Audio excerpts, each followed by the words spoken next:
Quatre chefs d'État africains se sont rendus respectivement en Ukraine et en Russie pour tenter justement de ramener les deux chefs d'État à la raison, à savoir Vladimir Poutine et Volodymyr Zelensky, ces deux pays qui sont justement en guerre depuis plusieurs mois maintenant. On va essayer de réfléchir sur ce sujet. Quels sont les résultats qui ont été justement obtenus de cette médiation africaine? Et on en parle avec un invité sur ce plateau. Il s'agit de Henri Désiré Nzouzi, producteur associé du JT Diplomatique et expert en politique étrangère, à qui j'ai dit bonjour et bienvenue.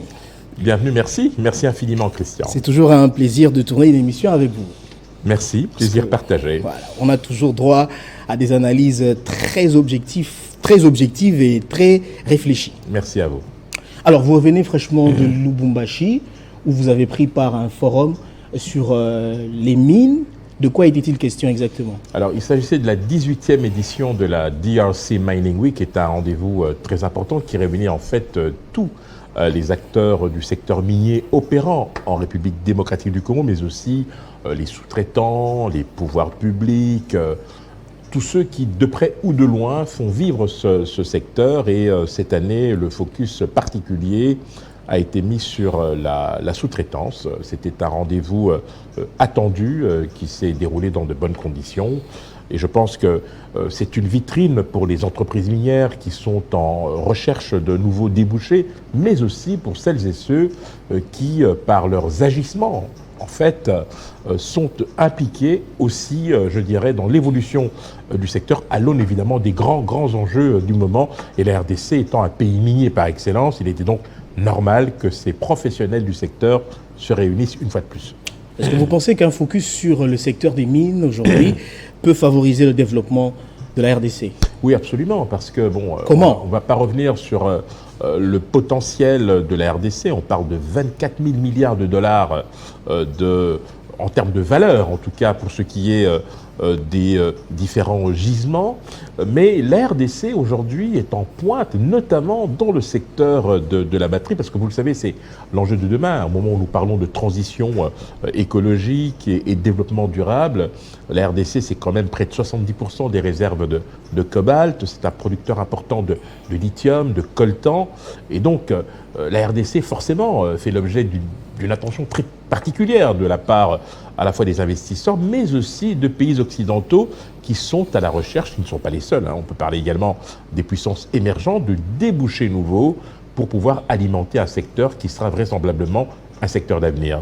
Alors on va très rapidement entamer notre première thématique, comme je l'ai annoncé, conflit russo-ukrainien. L'Afrique tente une médiation. Pour quel résultat? On a vu les chefs d'État africains, 4 au total, parmi eux le Sud-Africain Cyril Ramaphosa et le Sénégalais Macky Sall se rendre respectivement tour à tour justement en Russie et en Ukraine pour tenter justement de ramener les deux chefs d'État à la raison au profit de la paix.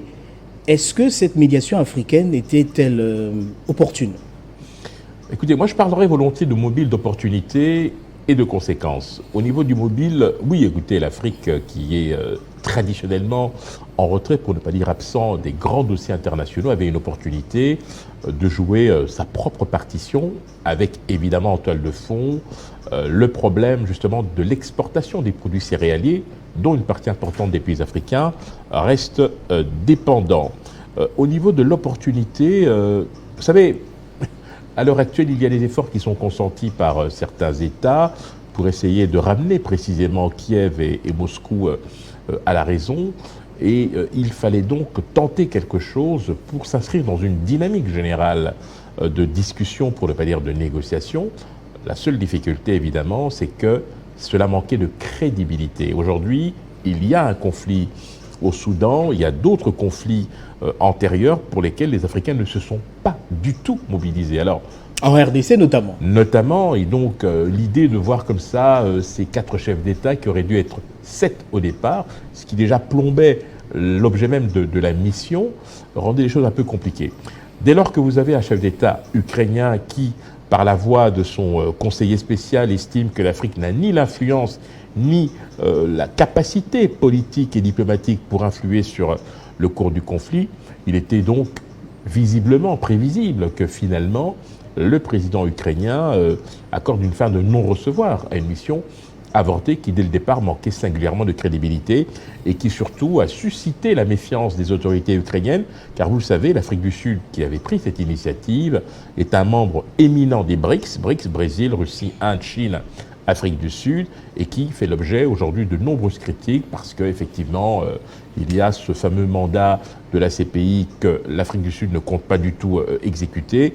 Et puis il y a le fait aujourd'hui qu'aux États-Unis, par exemple, des voix célèbres, notamment au niveau du Congrès et du Sénat, pour que des sanctions économiques soient prises à l'encontre de l'Afrique du Sud. Et à partir de là, quand on sait le soutien qu'apportent les États-Unis à l'Ukraine et quand on sait la contre-offensive, en tout cas la nature de cette contre-offensive qui semble contrarier d'une certaine manière la stratégie russe, il était donc évident que dans l'esprit de Kiev, il s'agissait plus d'une manœuvre venue de la part de Moscou pour instrumentaliser... Est-ce vrai? Pourquoi est-ce que Kiev a rejeté cette démarche africaine? Alors d'abord, lorsque vous êtes... Parce qu'on voit bien que les chefs d'État africains étaient animés d'une bonne intention. Oui, certes, mais dépendant étroitement de ces fameuses exportations et surtout emmené par un pays qui, vous pensez... à tort ou à raison, attendez, oui, à tort ou à raison, était considéré comme un pays instrumentalisé par la Russie. Et à partir du moment où l'Ukraine étant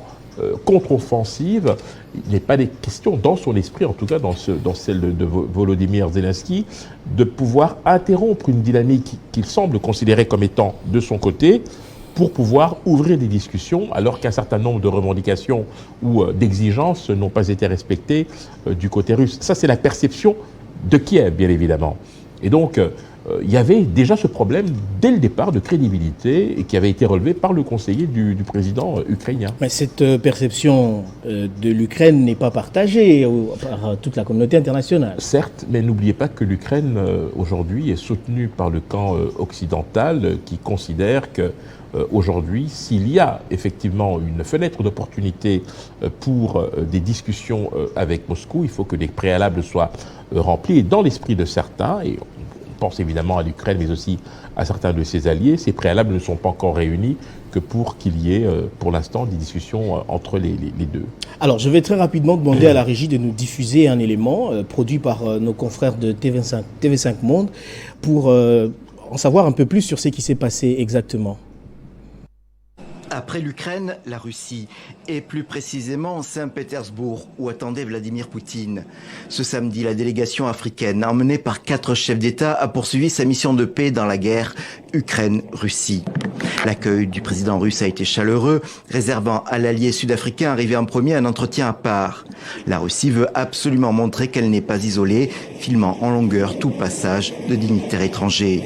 Nous saluons l'approche équilibrée de nos amis africains, réaffirmait Vladimir Poutine au commencement de la réunion plénière. Je veux insister sur ce point. Nous sommes prêts pour des discussions collectives avec tous ceux qui veulent la paix sur une base de justice et d'intérêt légitime pour les deux parties.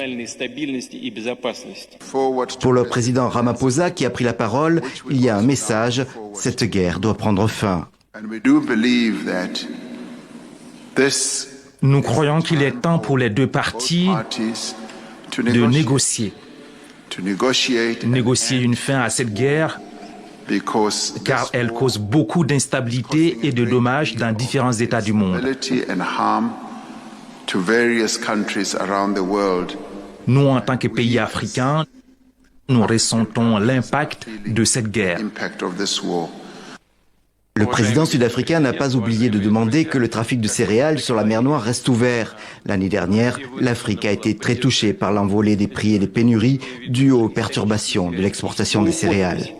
Peut-être un peu agacé par les demandes précises faites par les émissaires africains, le président russe a interrompu le tour de table pour répondre et préciser que, par exemple, selon lui, la pénurie de céréales était du fait des Occidentaux. On ignore encore si cet effort diplomatique de 2 jours va se poursuivre. Alors Henri, on vient là de suivre le reportage produit par nos confrères de TV5 Monde.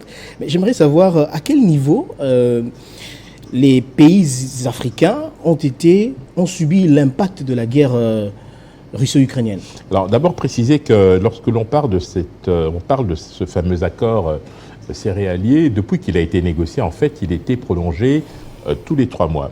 La pomme de discorde à l'heure actuelle vient du fait que selon les Russes, cette prolongation, la dernière en date, devrait expirer dans les 60 jours, ce que n'entendent pas bien évidemment les Ukrainiens qui considèrent que le terme de 3 mois doit impérativement être respecté. Il s'agit donc pour l'Afrique, là je réponds plus précisément à votre question, sa forte dépendance par rapport à ces produits est un véritable problème parce que jusqu'ici l'Afrique n'a pas pu développer, j'allais dire, une alternative à cette situation, la rendant davantage vulnérable et donc dépendante, ce qui pose bien la question de la capacité de l'Afrique à pouvoir développer le secteur agricole, mais aussi sa capacité à mettre en place des chaînes de valeur qui puissent lui permettre d'être à l'abri de ce genre d'inconvénients. Si l'on était sur un autre point, celui notamment de l'énergie avec le pétrole et le gaz, cela aurait été légèrement différent parce que vous avez effectivement sur le continent des pays qui produisent effectivement et qui pouvaient compenser éventuellement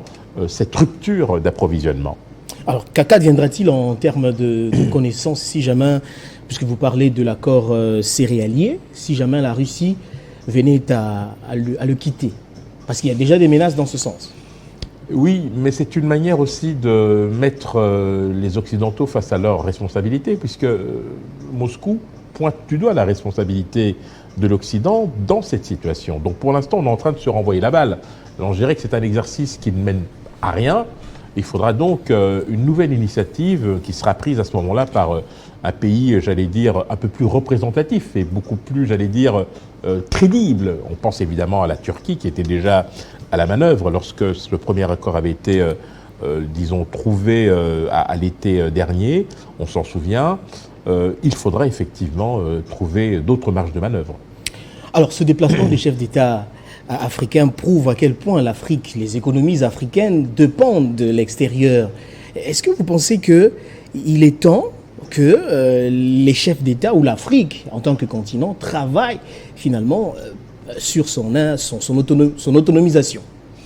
Alors, l'initiative africaine qui vient d'être décrite partait, je le pense, d'un très bon sentiment, mais cela aurait eu plus de crédibilité si des démarches similaires avaient été entreprises dans le passé pour d'autres conflits sur le continent. Donc cette tendance à vouloir se tourner vers l'extérieur quand il y a des problèmes est en soi déjà une difficulté qu'il va falloir surmonter. C'est une question de mentalité. Il faut impérativement que les Africains puissent être en capacité d'abord de résoudre ce qui se passe chez eux, en d'autres termes de balayer devant leur porte, plutôt que de se lancer dans des initiatives qui, malheureusement, sont perçues soit comme instrumentalisées, en tout cas c'est ce que voient les autorités ukrainiennes, ou au pire une manœuvre de désespoir pour essayer de sauver une situation pour le moins préoccupante. Alors vous avez de l'expertise, qu'est-ce qu'il faut pour que les économies africaines deviennent finalement indépendantes? Nous avons des zones d'intégration économique qui sont, je dirais, dynamiques dans leur fonctionnement. On pense évidemment à la zone CEDEAO en Afrique de l'Ouest. On a effectivement des pays en Afrique australe qui tirent leur épingle du jeu. Il faut que l'on puisse effectivement développer une coopération qui soit suffisamment efficace, dynamique et mutuellement profitable. La difficulté que l'on a aujourd'hui avec, par exemple, la zone de libre-échange continentale africaine, c'est qu'elle est beaucoup plus intéressante pour les pays qui sont tournés vers le commerce international. C'est-à-dire que les pays ne sont pas tous logés à la même enseigne pour cette mise en œuvre, puisque vous demandez à certains de renoncer à des recettes douanières, alors que d'autres peuvent effectivement, grâce à leur intégration dans le commerce mondial, continuer à tirer leur épingle du jeu à travers des échanges qui leur sont effectivement profitables. Je pense qu'il faut y aller de manière rationnelle, mesurée, mais en tenant compte des spécificités des pays et ne pas considérer que tous les pays évoluent au même rythme. Il faut donc des aménagements et prendre les situations géographiques au cas par cas. Alors ce déplacement des chefs d'État africains vers la Russie et l'Ukraine, justement pour tenter de résoudre cette crise, revêt-il un caractère inédit? Parce que je ne me souviens pas d'une implication africaine dans un dans la résolution d'un conflit au niveau mondial. Les seuls cas de figure où l'Afrique effectivement se montre proactive, c'est lorsque, je ne dirais pas ses intérêts, mais lorsque certains secteurs vitaux qui permettent à certaines économies de survivre sont menacés. Il y a donc ce problème céréalier effectivement qui les oblige, qui les contraignent à prendre les devants. Pendant la crise sanitaire de la Covid-19, il y a eu effectivement des initiatives qui avaient été prises parce qu'effectivement, il y avait un problème au niveau du continent, indépendamment du fait qu'on avait pu mettre en place le centre de crise, de détection des crises. Il y a quand même très peu de cas comme ça d'implication africaine. Il y a très peu de cas, mais encore une fois, il faut d'abord que nous puissions balayer devant notre porte avant de regarder à l'extérieur. Alors, on va aborder la deuxième thématique puisque tout est clair. Crime dans l'Est de la République démocratique du Congo. La Cour pénale internationale se saisit du dossier et passe à la vitesse supérieure. C'est notre deuxième thématique. Le procureur de la CPI a été en RDC. Il a rencontré justement les autorités, même le président de la République. Dans ses interviews accordées à la presse, il a émis le vœu justement de s'impliquer pour que les victimes de la guerre de l'Est puissent souffler justement pour se dire bon voilà, finalement il y a une solution par rapport à notre cas parce que ça dure depuis des décennies. En quoi est-ce que l'implication de la CPI peut nous être utile? Alors ce qu'il faut d'abord rappeler, c'est que déjà en 2002, une initiative similaire avait été prise et est entrée en fait en vigueur en 2004. La CPI avait été saisie par les autorités congolaises, qui avait permis d'ailleurs à partir de 2004 de poursuivre certains responsables de crimes contre l'humanité, etc. Et donc c'est la deuxième fois, si l'on regarde le chronogramme de ce type d'affaires, que la CPI se saisit d'une telle demande. Cette fois-ci, il s'agit en fait pour des crimes qui auront été commis à partir du 1er janvier 2022. En fait, et ce jusqu'à aujourd'hui, nous verrons comment les choses s'articuleront. Vous savez, le temps de la justice n'est pas le même que le temps médiatique ou le temps politique, ou encore moins du temps diplomatique. Il faut que, je dirais, les différents acteurs concernés par cette procédure puissent d'abord s'organiser, que la procédure se mette en marche et que surtout les éléments du dossier qui permettent d'alimenter le dossier soient mis à jour et portés à la connaissance des structures compétentes au niveau de la Cour pénale internationale. Cela étant, c'est une très bonne chose parce que cela veut dire que la CPI est tout à fait consciente de la gravité des faits et surtout a pris en considération les préoccupations du gouvernement congolais, mais aussi celles des victimes. Est-ce que c'est une avancée dans la lutte contre la crise sécuritaire? C'est une avancée parce que au niveau de la justice internationale, il y a une vraie prise de conscience sur le danger que représente cette situation et surtout ses conséquences sur les populations congolaises. Donc il est temps aujourd'hui que cesse l'impunité et comme il y a déjà un précédent, celui de 2004, je pense que cela va dans le bon sens. Et c'est un ouf de soulagement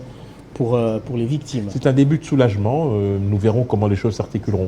Mais c'est une bonne chose. Alors très rapidement, on va parler également du mandat de l'EAC, la communauté de l'Afrique de l'Est, qui a été prolongé récemment lors du 21e sommet de cette organisation sous-régionale.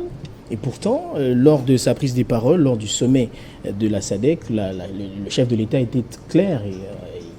Vraiment, il était clair quant au départ de cette force régionale, si les résultats n'étaient pas satisfaisants. Mais à la surprise générale, on voit que le mandat de cette force a été prolongé, malgré le fait que cette force est quasiment faible sur le terrain. Alors, lors du dernier sommet de Luanda, lorsque vous lisez le communiqué final, il est très clairement dit que la conférence a pris note des avancées significatives au niveau de la force régionale, mais ces avancées restent insuffisantes. C'est paradoxal. Et dans le même temps, il y a eu effectivement ce souhait exprimé par le chef de l'État pour que la SADC puisse prendre ses responsabilités. Cela a déjà été acté, il faut bien rappeler.